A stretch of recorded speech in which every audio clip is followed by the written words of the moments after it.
Capricorn, naranasan mo na bang parang tahimik kang sinusubok ng universo? Binibigyan ka ng bundok pagkatapos ng bundok para akyatin, para lang makita kung susuko ka. Pero hindi ka sumuko. Nagpatuloy ka. Tahimik. Matiyaga. At ngayon, may hindi pang karaniwang mangyayari. Pagkatapos ng Mayo 27, magbabago ang enerhiya sa paligid mo sa paraang hindi mo pa naramdaman noon. Hindi ito isang pagkakataon. Ito ay gantimpala. Ang mga pintuang ilang taon mo nang kinakatok ay malapit nang bumukas. Hindi basta-basta, kundi buong lakas. Hindi ka na sinusubok ng universo. Itinutulak ka na nito sa tagumpay na nakatakda para sa'yo. Capricorn, kailan may hindi naging tungkol sa mga shortcut ang buhay mo. Ipinanganak kang may panloob na kompas na laging tumuturo sa disiplina, ambisyon, at tahimik na pagtitiis. Habang ang iba'y naghahanap ng madali ang daan, ikaw ay nanatiling matatag, unti-unting nagtatayo, isinantabi ang kaginhawaan, at mas pinasa ng bigat ng buhay. Pero hindi ito lingid sa universo. At ngayon, handa na itong tumugon. Sa Mayo 27, 2025, isang bihirang pagkakaayos ng mga planeta ang magaganap, kasama ang Saturn, ang iyong ruling planet, ang buwan, at si Pluto, na magpapabago ng enerhiya sa iyong pabor. Hindi lang ito basta astrology. Isa itong banal na tiyempo. Ito ang sandaling magsisimulang magkatugma ang lahat ng iyong nakaraang pagsusumikap sa mga biyayang paparating. Ang video na ito ang magiging gabay mo sa pag-unawa sa mga darating, kung paano makikita ang mga palatandaan, at ang pinakamahalaga, kung paano maghanda.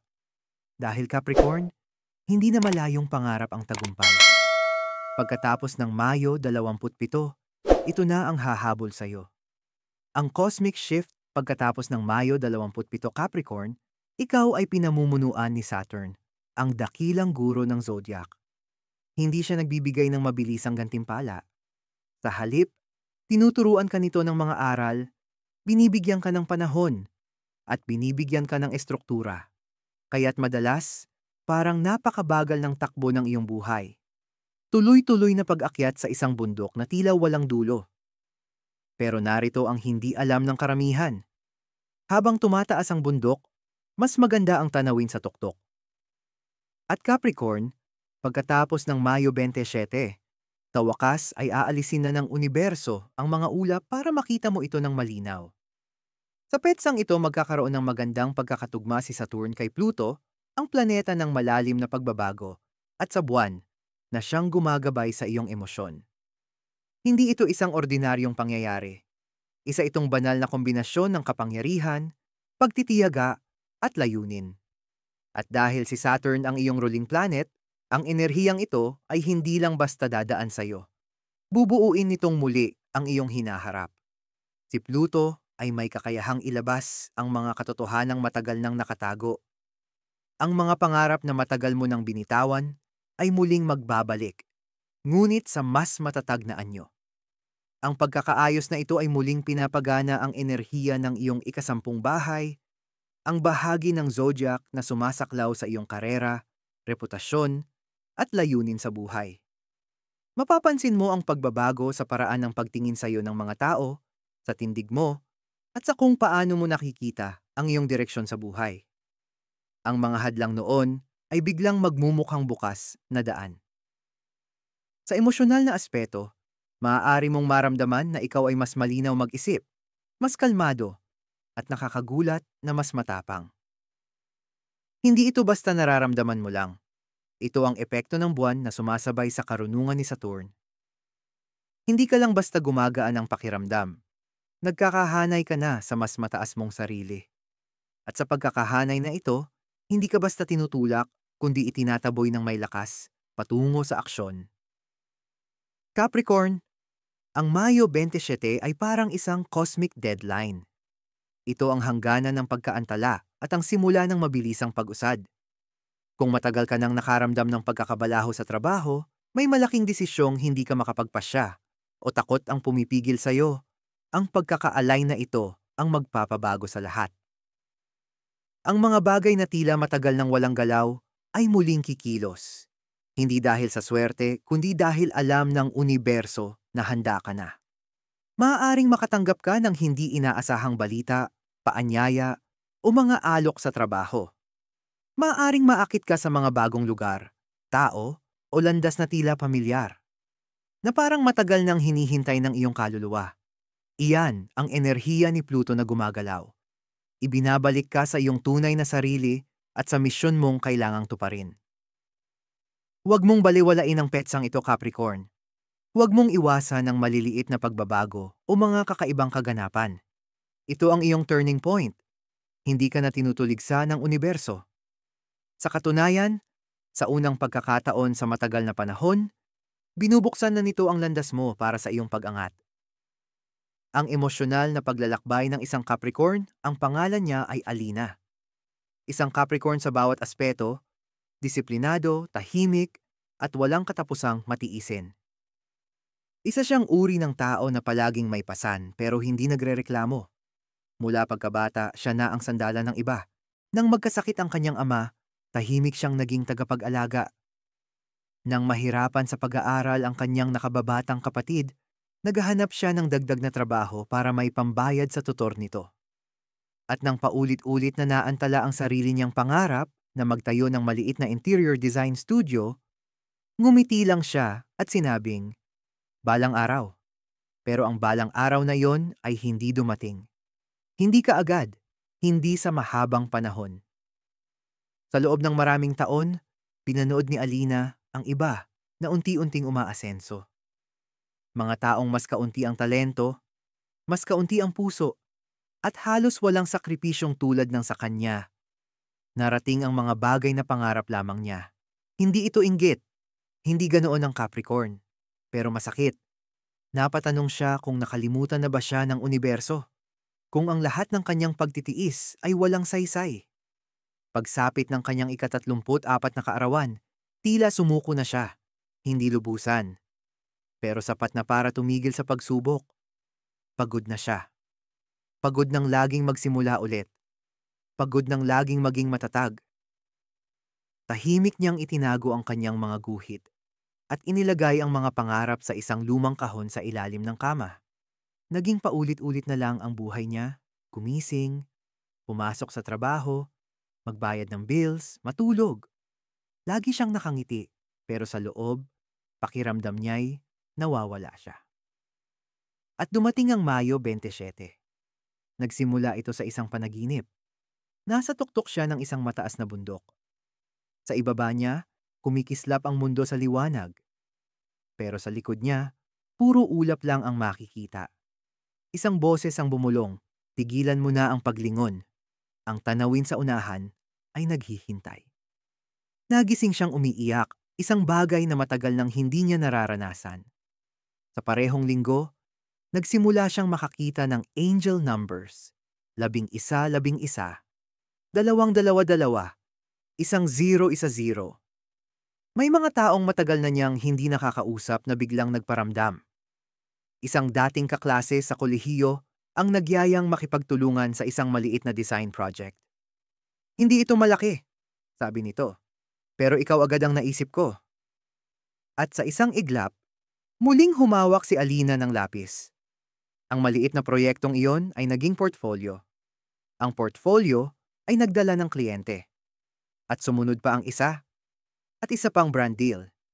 Sa loob ng 3 buwan, nag-resign si Alina at buong panahong nagtatrabaho sa sariling studio. Pero higit pa sa tagumpay, ang nakagulat sa kanya ay ang tiyempo. "Wala naman akong binago," sabi niya sa isang kaibigan. "Parang bigla na lang tumulong sa akin ang mundo imbes na labanan ako." Iyan ang Capricorn Miracle. Hindi ito kwento ng swerte. Ito'y tungkol sa banal na tiyempo. Sa loob ng maraming taon, isa-isa niyang itinayo ang pundasyon. Tahimik, tapat. Nag-aral siya, lumaban, lumago. At nang ang mga bituin ay sa wakas ay nag-align, Saturn, Pluto, ang buwan. Ang kanyang landas ay hindi na nakaharang. Ito'y naging basbas. Capricorn, baka ikaw si Alina. Baka ang pangarap mo'y natabunan na ng bayarin, pagod, o pagdududa sa sarili. Baka sobrang tagal mo ng matatag at baka iniisip mo na huli na ang lahat. Hindi pa. Patuloy pa ring sinusulat ang kwento mo. Hindi pa tapos ang pagkakataon mo. Ito'y paparating na. At pagkatapos ng Mayo 27, kapag nagbago na ang galaw ng kalangitan, mararamdaman mo ito. Parang isang pintong dahan-dahang bumubukas. Parang isang hiningang ngayon mo lang napansin na matagal mo nang pinipigil. Capricorn, ang bundok na ito ay hindi parusa. Isa itong banal na daan. At tulad ni Alina, sa tamang panahon, ang pag-akyat ay magiging paglipad. Magtiwala ka, paparating na ang iyong breakthrough. Mga palatandaan na ang iyong pagbabago ay nagsisimula na, Capricorn. Bihira ang pagbabago na dumating na may malakas na anunsyo. Madalas, dumarating ito ng tahimik, nakabalat kayo bilang isang coincidence, isang kakaibang panaginip, o biglang pagbabago sa damdamin. Kung pakiramdam mo ay parang may kakaiba sa'yo kamakailan, na tila ikaw ay nasa pagitan ng dalawang bersyon ng sarili mo, hindi iyon kalituhan. Iyon ay pagbabago na dumarating na. Magsisimula ito sa mga banayad na paraan. Magigising ka ng alas 3:33 ng madaling araw ng walang dahilan. Mapapatingin ka sa orasan. 11:11.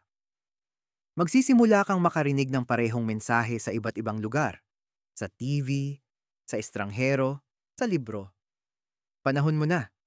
Huwag kang susuko. Malapit ka na. Hindi ito aksidente. Ito ay mga banal na palatandaan. Capricorn, isa sa mga unang senyales na malapit na ang iyong breakthrough ay ang matinding emosyon. Maaaring mapaluha ka nang hindi mo alam kung bakit.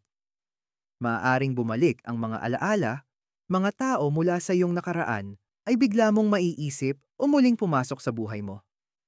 Ito ay tanda ng iyong kaluluwang naglilinis ng malalalim, naghahanda ng espasyo para sa mga bagong biyaya. Kasunod nito ay ang pakiramdam ng pagiging balisa. Hindi ka naman talagang malungkot, pero ramdam mong hindi ka na makapanatili sa dati mong kinagisnan. Ang mga dating rutina ay tila hindi na kasya, parang mga damit na nilakihan mo na.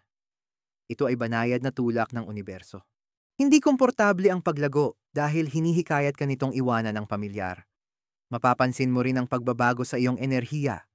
May araw na pagod ka, tapos biglang may araw na parang nag-aapoy ka sa layunin. Ang mga alon na ito ay hindi basta-basta.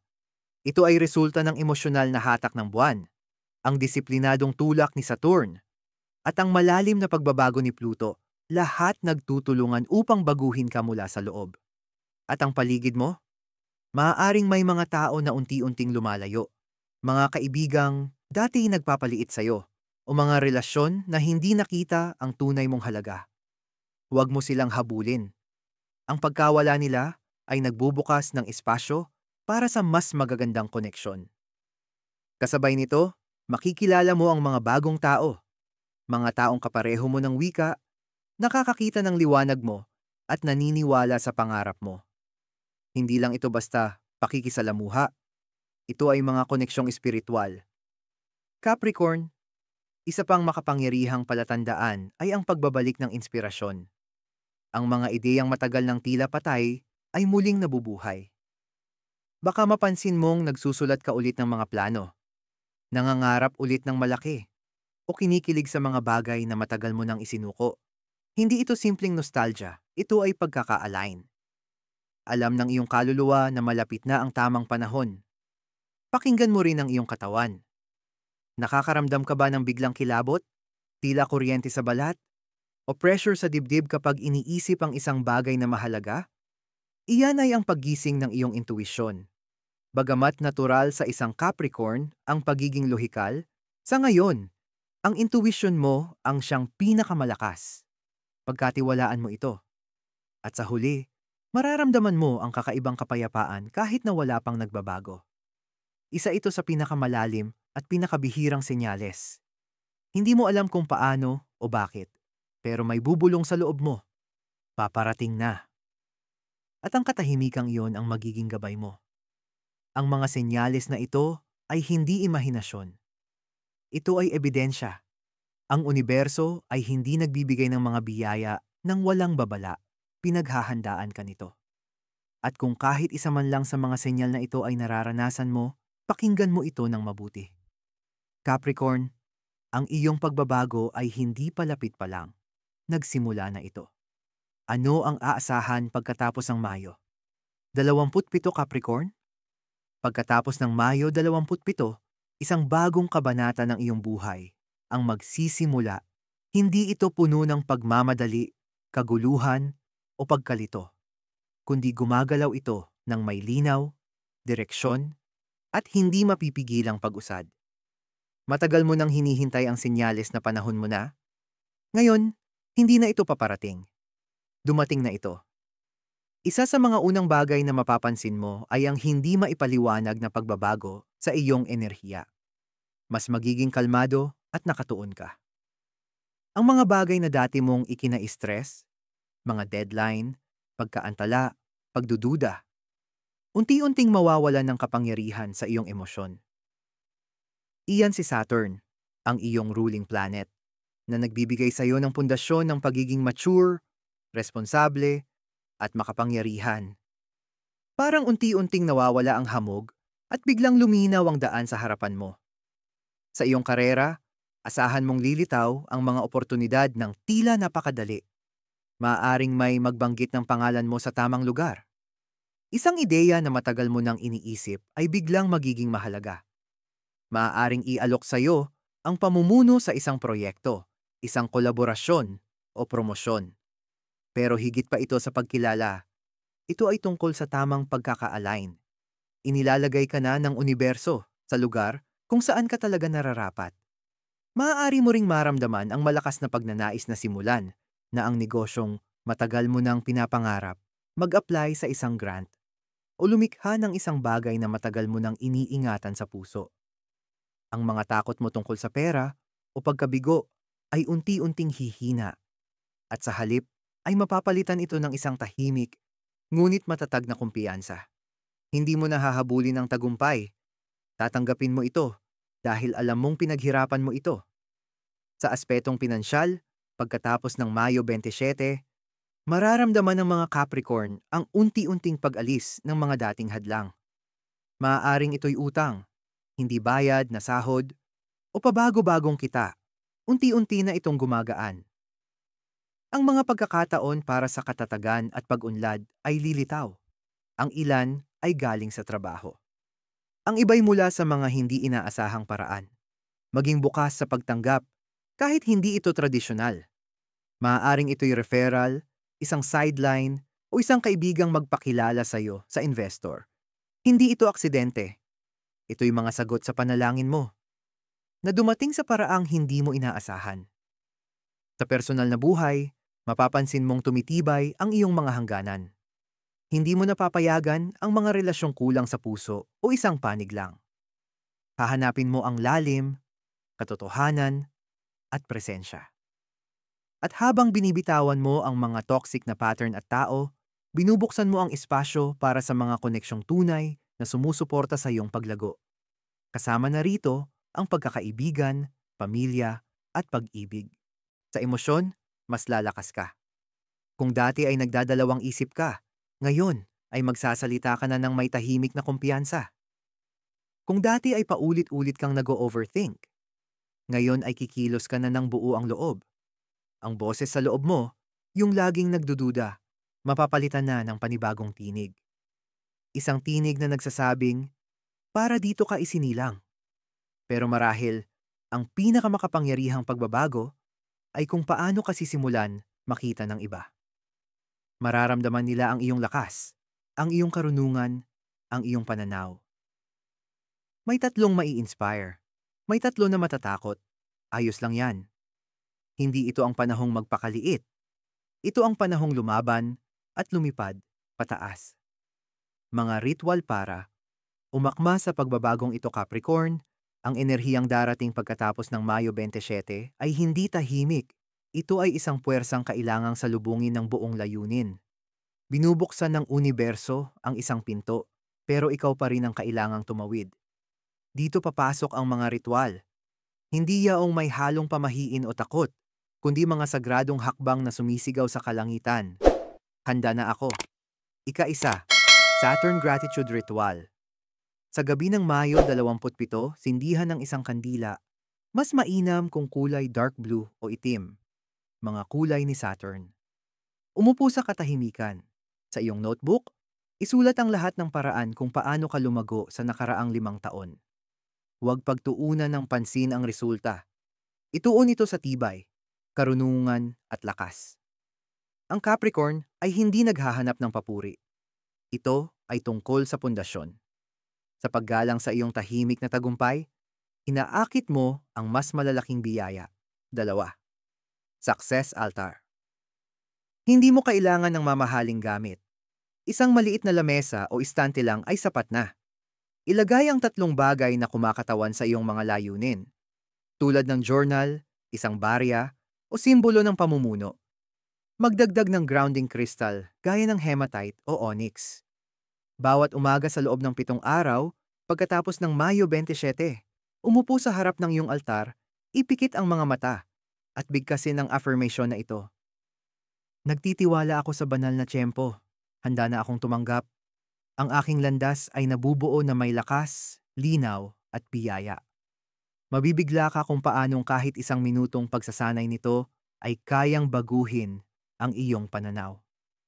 3 Moon Intention Bath. Isagawa ito sa loob ng linggo matapos ang Mayo 27. Mahalaga ang papel ng buwan sa pagbabagong ito. Punuin ang bathtub o isang batya ng tubig na may Epsom salt at ilang patak ng lavender o patchouli oil. Habang nagsasabon o nagbubuhos ng tubig sa sarili, isipin mong natutunaw ang iyong mga takot at dahan-dahang lumilitaw ang iyong hinaharap.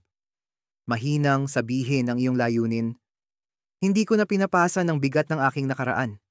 Pinapakawalan ko ang mga hadlang. Malugod kong tinatanggap ang aking breakthrough. Ika-4 na gawa sa pisikal na mundo. Huwag maliitin ang kapangyarihan ng pisikal na aksyon. Ang Capricorn ay Earth sign. Kailangang damhin ng iyong mga ritual ang mundo. Linisin ang iyong workspace. Ayusin ang iyong mga plano. Gawin ang isang matapang na hakbang. Mag-apply sa matagal mo nang iniisip. Tumawag sa taong dapat kausap. Simulan ng proyektong laging naaantala. Ipakita sa universo na seryoso ka. Dahil kapag ang espiritual na pag-aakma ay nagsama sa konkretong aksyon, doon nagaganap ang mga himala. Capricorn, hindi mo na hinihintay ang tagumpay. Pinaghahandaan mo na ito. At ang mga ritual na ito, hindi lang basta simbolo. Ito'y mga sagradong kasunduan sa pagitan mo at ng universo. Nilagdaan sa pagtitiwala, tinatakan ng layunin. Huling mensahe mula sa universo para sa Capricorn. Palagi kang may pasan na mas mabigat kaysa sa karamihan. Habang ang iba ay binigyan ng mga shortcut, ikaw ay binigyan ng mga pagsubok. Habang ang ilan ay nakakita ng mga pintuang bukas, ikaw ay kailangang gumawa ng sarili mong landas. Isa-isang ladrilyo, taon-taon.